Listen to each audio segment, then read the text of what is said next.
All right, good afternoon, everyone. Glad to have everyone here for the first meeting of the 2023 year. Again, we're the Society of Agricultural Communications Scholars.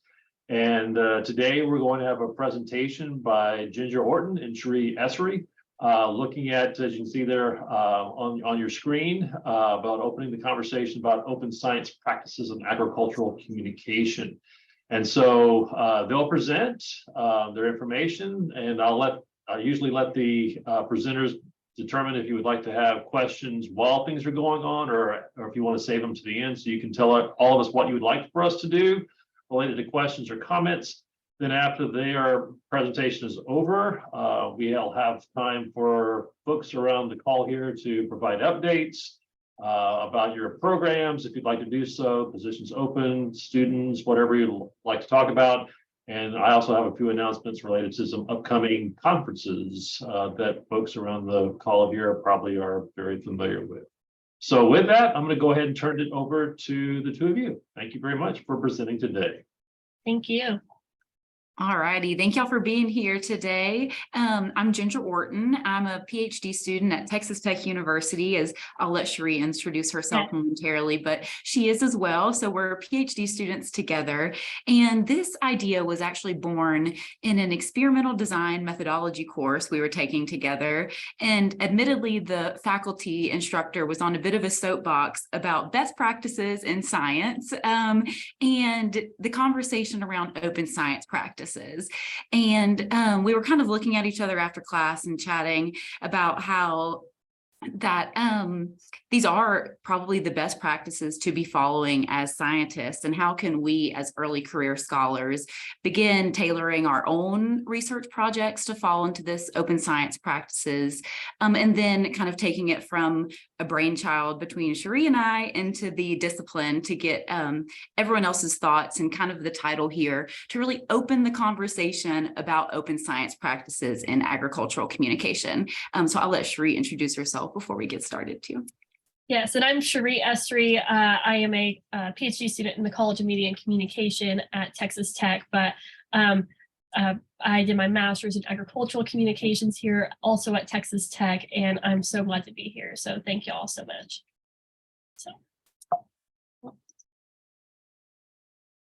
So going into our learning objectives for today, we had two really, and that was one, to introduce the concept and brief history of open science, and then to explore ways to engage with open science behaviors.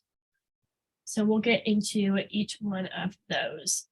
So if you haven't heard about the open science movement, so this is really, it stems from psychology, but as communication and agricultural communication is a subfield of psychology, we're beginning to see that replication crisis move more and more into our spaces and being more salient in our conversations.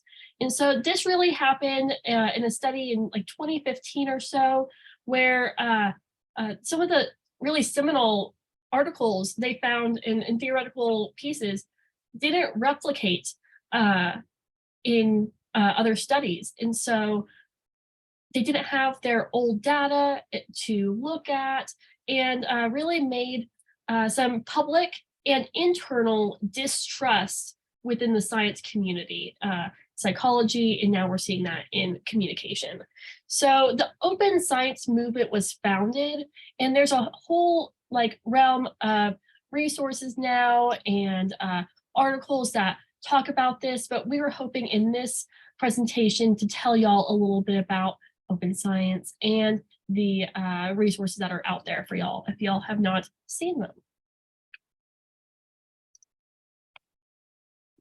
Yeah, Cherie made a really great point, saying that previous scholars couldn't track down their own work. And I want to say it now so we don't forget to say it later, that a major part of this is not only helping the scientific community in which we operate, but helping our future selves keep track of our own data and our own projects. So thanks.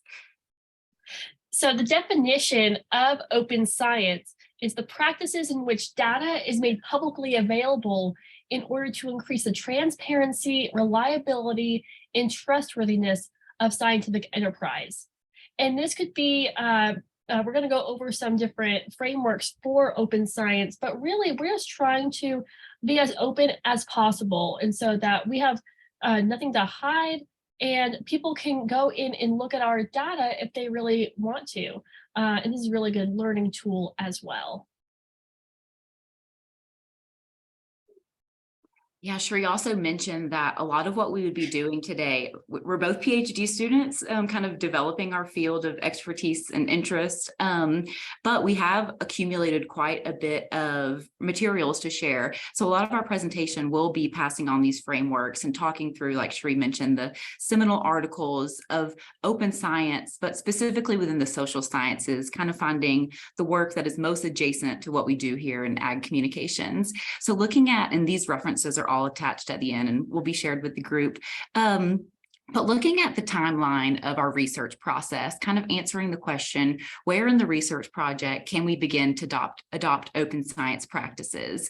And so it can happen anywhere from the planning phase here, where we see on the far left end of this spectrum when we're creating the data management plan, when we're working with our graduate students to create a shared OneDrive or Google Drive folder with the SPSS files or with the pre-data files, with the instrument, with the stimuli, and with the interview guides. Those can all be planned when you're developing those, planning with intention, knowing that they will eventually be shared.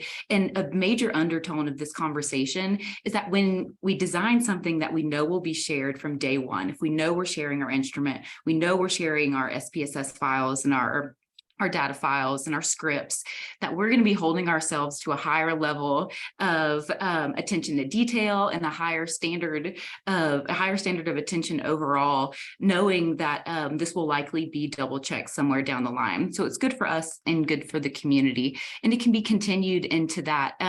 While we are not always testing hypotheses here in our discipline, sometimes we can still pre-register materials, instruments, data during that data collection phase. During the paper submission phase, you can actually pre-register your scripts, and then you can see in the parentheses there, and Sheree will explore the kind of nuts and bolts of these data sharing platforms, but you can allow it can be a closed link where only those that you've shared the link with can view. In this paper submission phase, that would be sharing to your reviewers. And so in this phase, it is on the repository online, but an average person cannot yet access it. So kind of open science at multiple levels of accessibility. So at this paper submission phase, it might very well be only available to your reviewers until we get to that paper publication phase, where we can kind of switch to the link to what's appropriate to say fully public and fully available online there.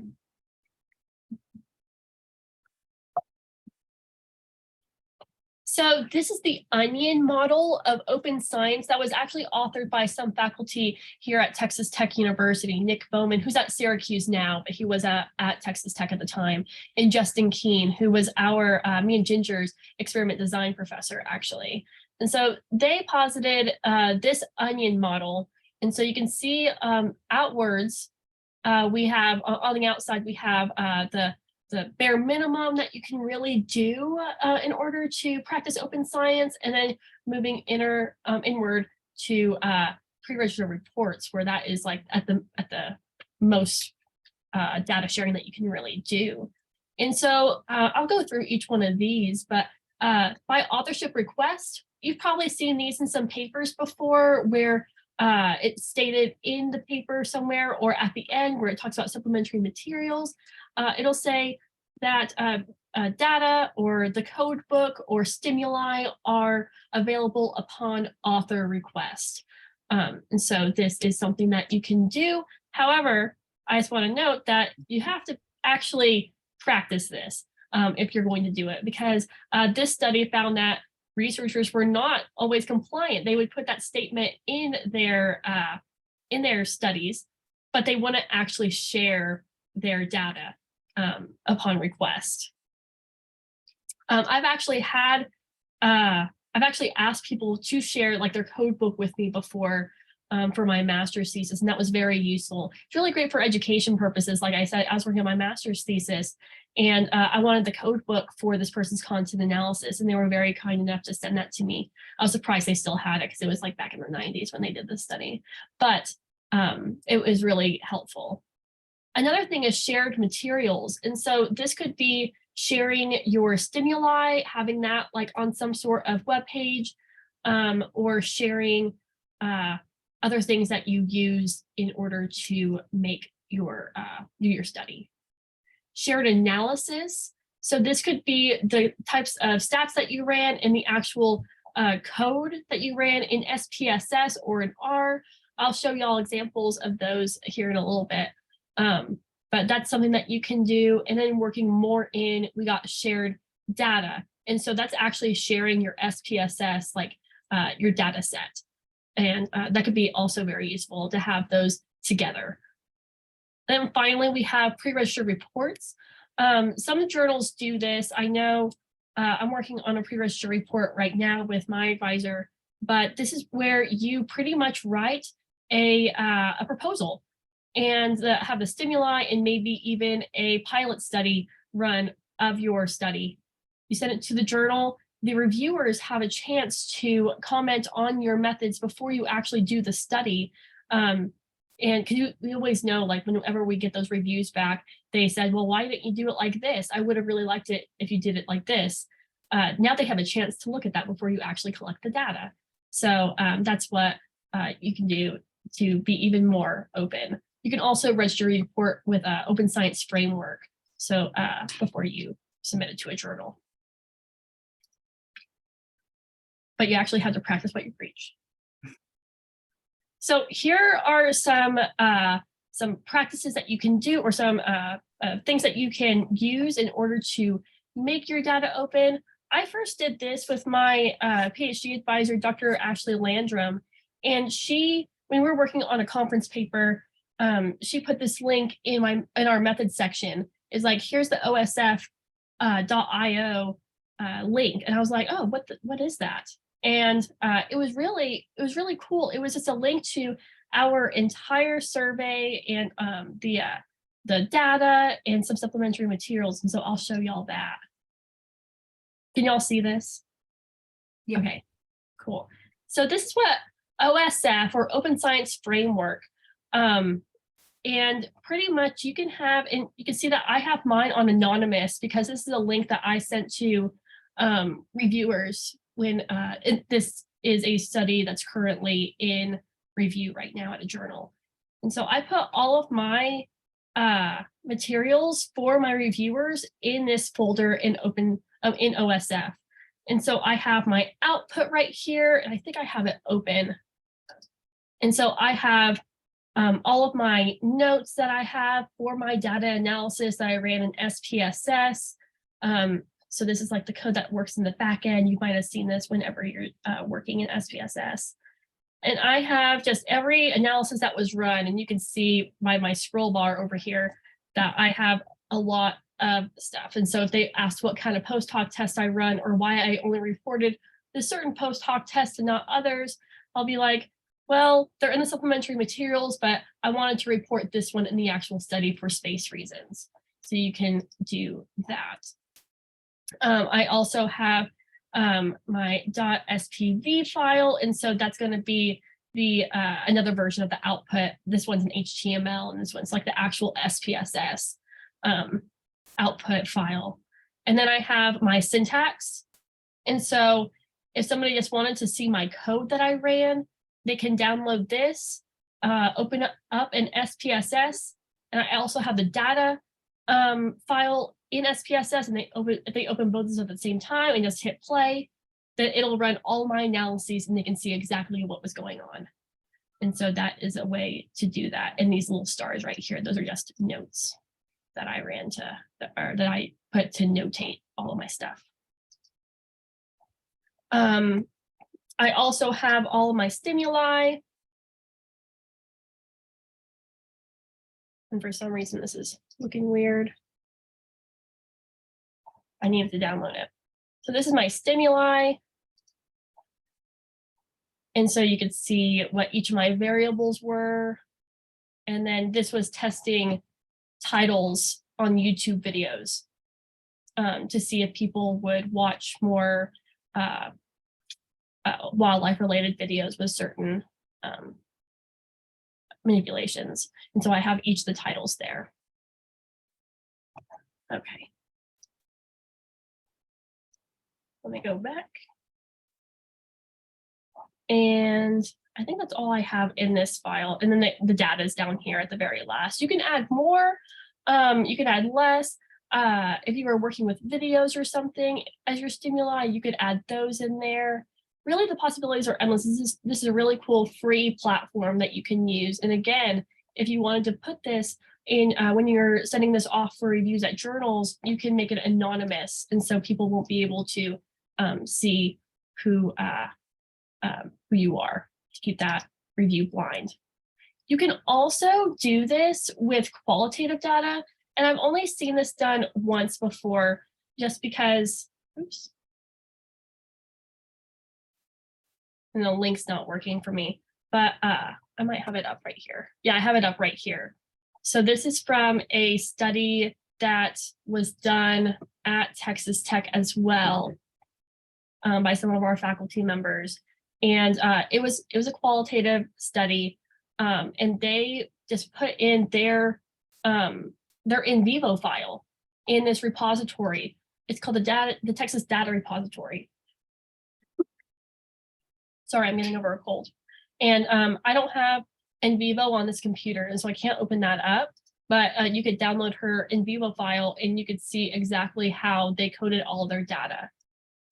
You could also do this with like interviews. I think this was a textual analysis, but you could do this with interviews as well. But again, you want to be careful to put that in your IRB, make sure that it's safe and really de-identify to protect your participants. And so I think that's very important. But yeah, so whether it's data sharing or your analysis sharing your SPSS, our syntax, in vivo, I think MaxQDA, you can also share projects. And so you could do that there if you use MaxQDA for your qualitative analysis. Yeah, and Cherie led into this perfectly, saying that you do need to do your homework on the front end before you decide to sashay into adopting open science practices. And we'll go through another framework here, kind of revealing step by step of this process here, really emphasizing, as we know with all things in our discipline, and especially with open science practices, there is no one size fits all approach, but there is a way that all of us can engage with these behaviors in some way in our current practices, or by just easily modifying what we already have going on, and kind of maybe starting at the outer layer of that onion and working towards the center there. So starting here with exactly like Cherie said, can you share? And most of the times the answer is yes, but you might need to check your boxes, de-identify your data, and really consider the lineage of your research there. So checking with funders, your institutional IRB board there, the policies, your collaborators in the journal. So far, we haven't heard of any issues on the journal end, and I don't anticipate including something as easy as including a link being an issue on the journal end. But before you go to embark on this, do make sure you follow these steps here. So go on to the next one, Cherie. Cherie's presenting for us. And then thinking about what to share. Again, thinking back to that timeline from the pre-planning process all the way to the published report of your data there. What should you be sharing? What's the easiest to just begin sharing based on your current research protocol? And then when to share. Should you be pre-registering? These are just considerations to kind of be asking yourself based on your current projects and your future projects. I'll tilt my camera a bit here. And yeah, so when to share, when after it's published in the pre-registration process, just thinking about before you can start, we have to plan when we'll be implementing these practices. And I will note that every time I have shared, I've never had a problem with a journal, like with me sharing.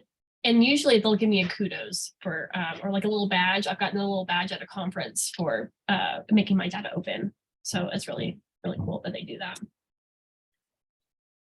And then thinking about our research files, and if we asked everyone in this room, what projects are you working on now, we would probably cover the whole spectrum of variable types and data size, file sizes and categories.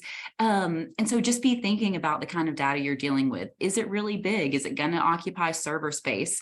Will it be occupying server space at your institution that you might leave? If you use the Open Science Framework or the OSF, it won't be an issue because it's kind of perma-locked on a universal access point. There is a lot of the data we work with is identifying data, which, like Cherie mentioned, can just be de-identified before you put it out there. But sometimes our pools might be too small to release that information. So is it sensitive? Is it qualitative or quantitative? Is it proprietary in a way that if you release it, will it jeopardize future success?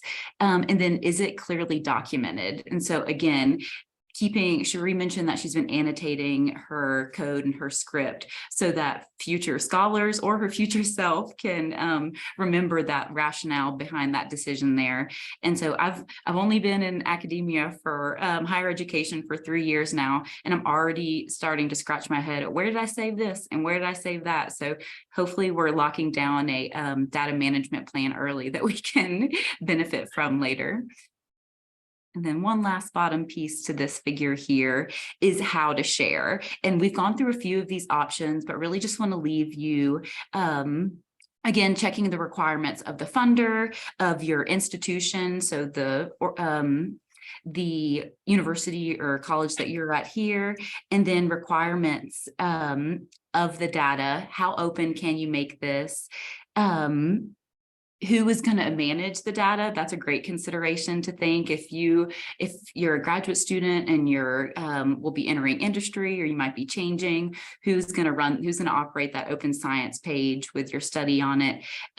Suggesting maybe making the corresponding author so that they can be in touch with both the publishing side and the data science sharing side. And then making it discoverable online. If you wanted to, you could search engine optimize your study, and you could point people to it through a variety of ways than the typical publication process with just the paper. So you can share your full materials. You can, from multiple different channels, you can direct everyone back to that same repository of information there.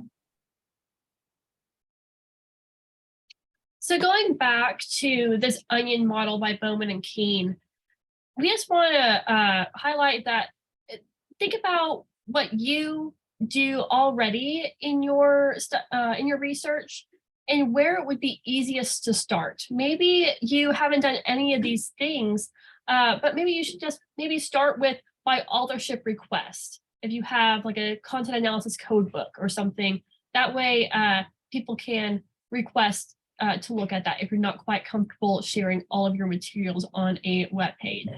And again, start small. And I hope that, and me and Ginger both hope that this is like the start of a really great open science community where we can talk about this and hopefully see more of these practices being used in agricultural communications in the future. So we have a couple of discussion questions for y'all. And this is open to anybody on the call right now, but are y'all familiar with the open science movement, and have y'all been implementing this in your work at all?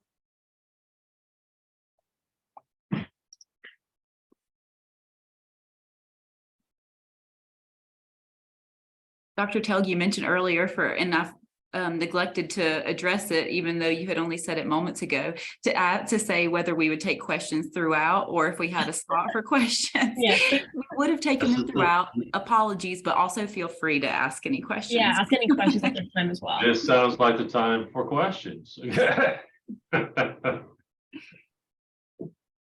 All right, question, Lori, go ahead.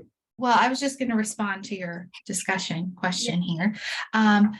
I would say I've kind of seen this, but I hadn't seen it outlined the way that y'all discussed it. I feel like I kind of noticed some of these things happening, but I hadn't put it all together. So thank you for helping us kind of put it all together. I'd say on the reviewer side, I've seen some things that I was sometimes confused on, or I didn't understand why they were there. And sometimes I went to links that didn't work, or it said I didn't have access to the files. So I wondered, in hearing you talk today, I think it seems like perhaps they didn't have their permission set up where reviewers could actually see those files. So I assume over time, as this grows, we might see more of this. And I've certainly seen some journals ask for, uploading data sets and needing to do that. So thank you for sharing this with us. I think it could be a nice growth area for our discipline.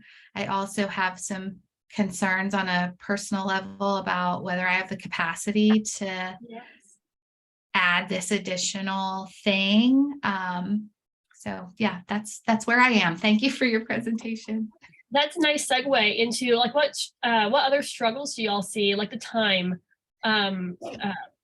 constraint on having to do this? We're already so busy, whether it be just doing our studies or our other administrative duties or prepping for class, whatever it may be. But what other struggles are or barriers are we seeing for open science, you think? Well, thank you, ladies, for your presentation. Proud of you both. And I agree with Dr. Baker that this is something I've heard a little bit about, so I was intrigued to get your perspective on it.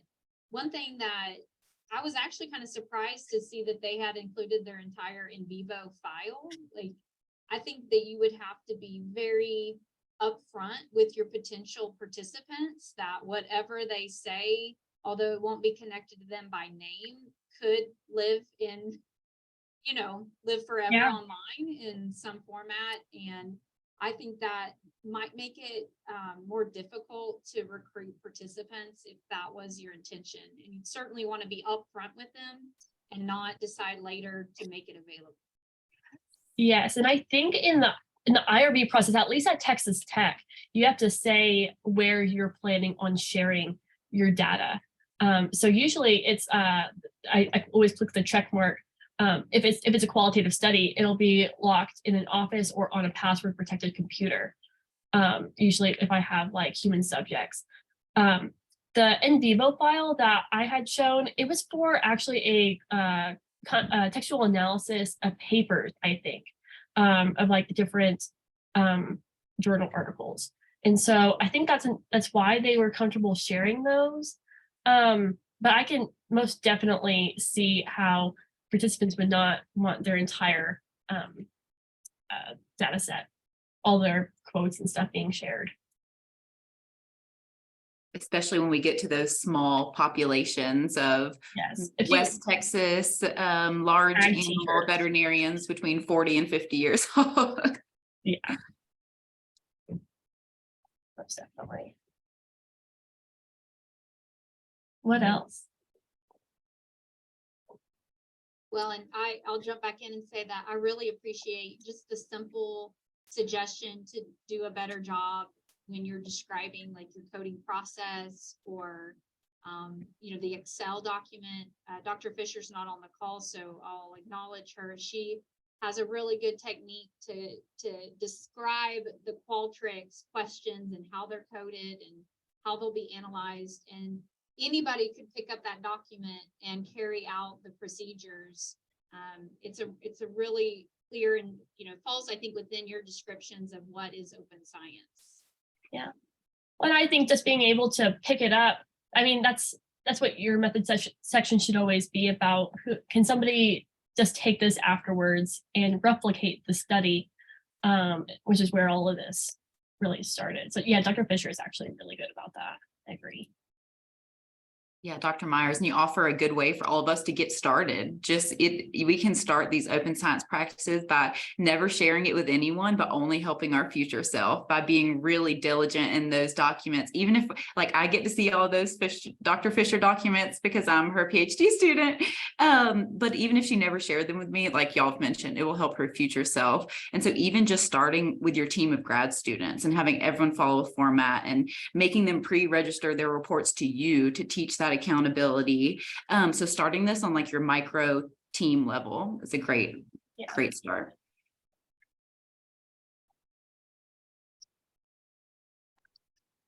I don't think we have any other questions.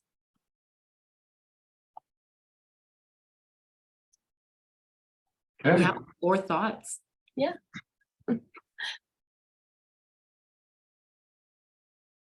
Well, awesome. Dr. Tulloch, thank you so much for having us. Thank you. Ditto. Thank you. Great topic to bring up first thing in the new year for us to be looking at for the rest of this calendar year and beyond. And kind of echo what Lori had said, kind of had heard, but not really. So thank you very much for bringing this up to us all. With that, I just wanted to open it up for those on the call here to see if you had any announcements. I have a few that I wanted to share with folks, but anything at all? Glad to see Courtney back in her office here in the States and not down under and all that. So That's right. It's good to be on nearly the same time zone as everyone, or at least closer. Thanks, Ginger. She said not as bad as we are. And I'll just take a shameless plug and give the announcement that next month, this session or this seminar webinar, I'm going to talk about my Fulbright experience. I have some questions kind of planned, but if anybody wants to know something specific, if you'll drop it in the chat, I'll incorporate that. I plan to talk about the Fulbright process before, during, and after, and share some of the cool things I got to do. But it helps me prep pictures to include if there's certain things you'd like to learn more about. But I'm looking forward to visiting with you more about that. And I apologize, I did not pick up the accents. Like mine was just too well established and too strong to bother with theirs, but I did pick up some nice slang, so that's good. Well, we look forward to the slang to make sure it's all appropriate for all of us here, of course. And if it's not, we won't know any different. So you can call us whatever you want to. Good. All right. Anybody else have announcements or things you'd like to share? Austin, go ahead. Yes, sir. Just want to remind everyone, if you haven't seen, if you know anyone who's looking for a possible change, here at ABAC, we have an opening for an ag comm professor right now. This is a 100% teaching appointment, and I'd love if anyone has any interest or knows anyone who does, I'd love to talk to you about the opportunity. We have an interesting pool, but always trying to build it and make it a jealous and competitive place to be. So reach out to me if you have any questions. I will be at NACS and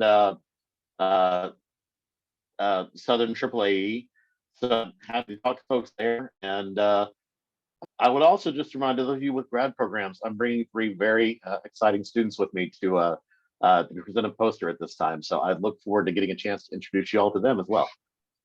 Great. Thank you. Other announcements?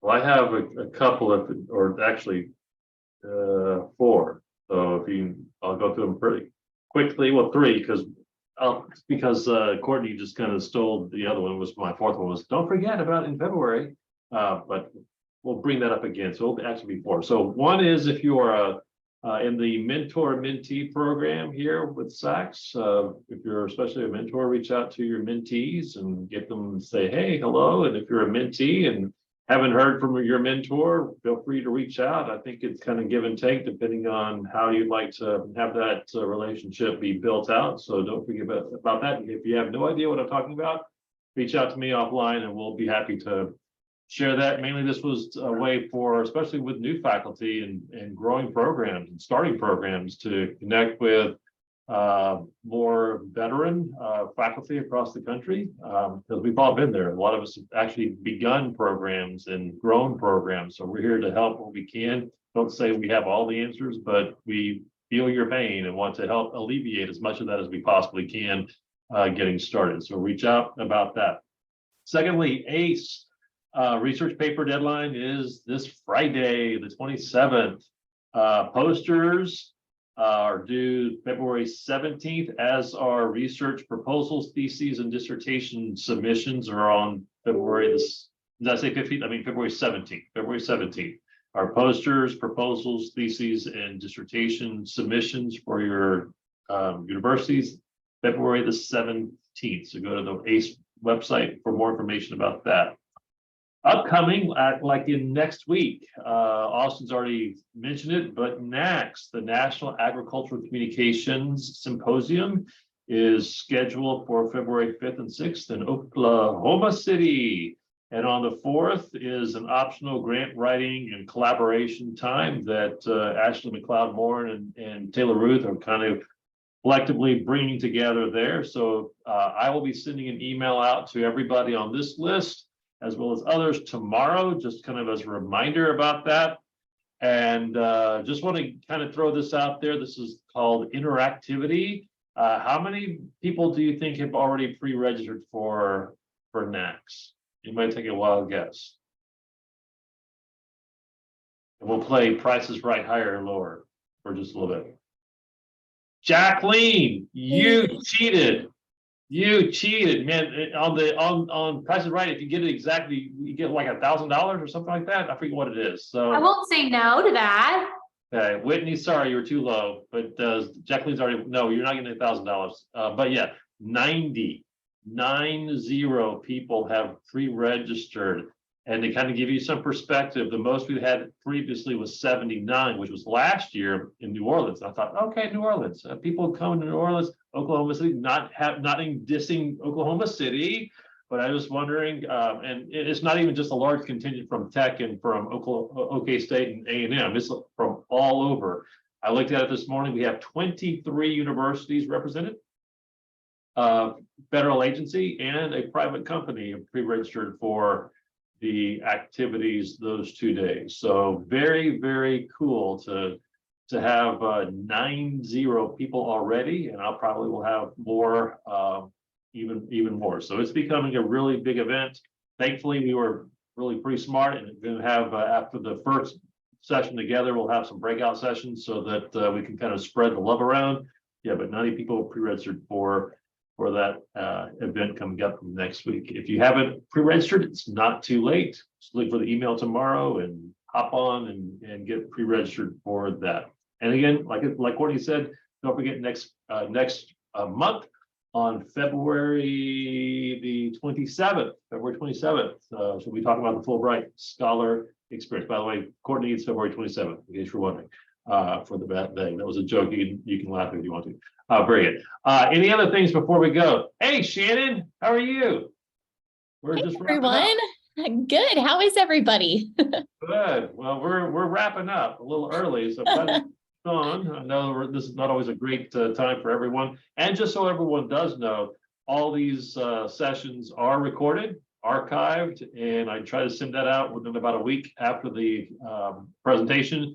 But if you missed something, feel free to go back, and the web address will be in an upcoming email to you. It's on the Pi Center webinar website archives thing there too. Okay.